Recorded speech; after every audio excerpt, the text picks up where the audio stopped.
What are the function of AVR other than voltage regulation? Voltage विनियमन के अलावा AVR के क्या कार्य हैं? AVR also controls the power factor of generator, limits the stator and rotor current, also limits the load angle, control the flux rate, VF, detects failure of any diode, follows up the manual channel signal, carries out changeover from auto to manual mode, perform field flushing. AVR generator के power factor को नियंत्रित करता है, stator और rotor current को सीमित करता है, लोड कोण को भी सीमित करता है, फ्लक्स दर VF को नियंत्रित करता है, किसी भी डायोड की विफलता का पता लगाता है, मैनुअल चैनल सिग्नल का अनुसरण करता है, ऑटो से मैनुअल मोड में बदलाव करता है, फील्ड फ्लशिंग और दमन करता है। What is the function of a target plate? लक्ष्य प्लेट का कार्य क्या है? Cleanliness of the pipe can be judged by observing the impression on the target plate. No impression exceeding O0.8 mm, impression exceeding O0.4 mm, not more than 2 numbers and O0.2 mm, not more than 10 numbers per 2500 mm square of the target plate surface, impression less than O0.2 mm. Pipe की सफाई का अंदाजा लक्ष्य plate पर छाप देखकर लगाया जा सकता है।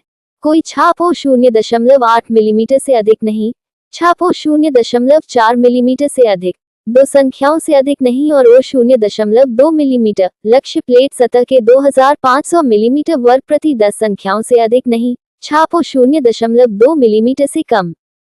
What are the main reason of boiler tube leakage? Boiler tube leakage के मुख्य कारण क्या हैं?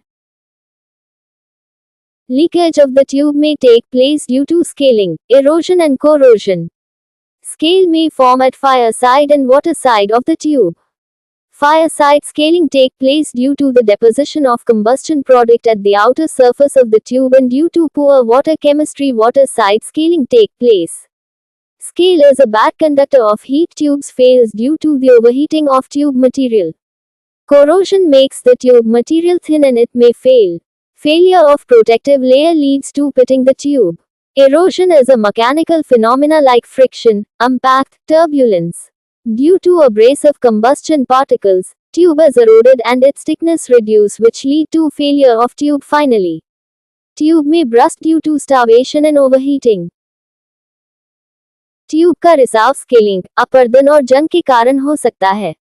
ट्यूब के आग वाले हिस्से और पानी वाले हिस्से पर स्केल बन सकता है। ट्यूब की बाहरी सतह पर दहन उत्पाद के जमाव के कारण आग वाले हिस्से पर स्केलिंग होती है और पानी के खराब रसायन के कारण पानी वाले हिस्से पर स्केलिंग होती है। स्केल ऊष्मा का कुचालक है और ट्यूब सामग्री के अधिक गर्म होने के कारण ट्यूब फेल हो जाती है। जंग ट्यूब सामग्री को पतला बना देता है और यह फेल हो सकती है। सुरक्षात्मक परत की विफलता से ट्यूब में गड्ढे हो जाते हैं। अपर्दन घर्षण, प्रभाव, अशांति जैसी एक यांत्रिक घटना है। अपघर्षक दहन कणों के कारण ट्यूब का क्षरण होता है और इसकी मोटाई कम हो जाती है। What is thermowell and why is it used? Thermowell क्या है और इसका उपयोग क्यों किया जाता है? It is used to provide protection to the temperature sensor. The sensor is kept isolated from direct contact with the medium whose temperature is to be measured. Thermowell also allows removing a replacing sensor without any danger of leakage of hot medium. इसका उपयोग तापमान संवेदक को सुरक्षा प्रदान करने के लिए किया जाता है। संवेदक को उस माध्यम के सीधे संपर्क से अलग रखा जाता है जिसका तापमान मापा जाना है। थर्मोवेल गर्म माध्यम के रिसाव के किसी भी खतरे के बिना संवेदक को हटाने या बदलने की भी अनुमति देता है। How does leakage in air heater affect the efficiency of a boiler? Air heater में रिसाव बॉयलर की दक्षता को कैसे प्रभावित करता है? Heating of combustion air increases the combustion efficiency. So hot air temperature at air heater is to be monitored regularly. Due to choking or leakage of air heater tubes, heat exchange is affected and air temperature reduces. So efficiency affected. दहन वायु के गर्म होने से दहन दक्षता बढ़ जाती है। इसलिए एयर हीटर में गर्म वायु के तापमान की नियमित निगरानी की जानी चाहिए। एयर हीटर ट्यूबों के चोक होने या रिसाव के कारण ऊष्मा विनिमय प्रभावित होता है और वायु का तापमान कम हो जाता है। इसलिए दक्षता प्रभावित होती है।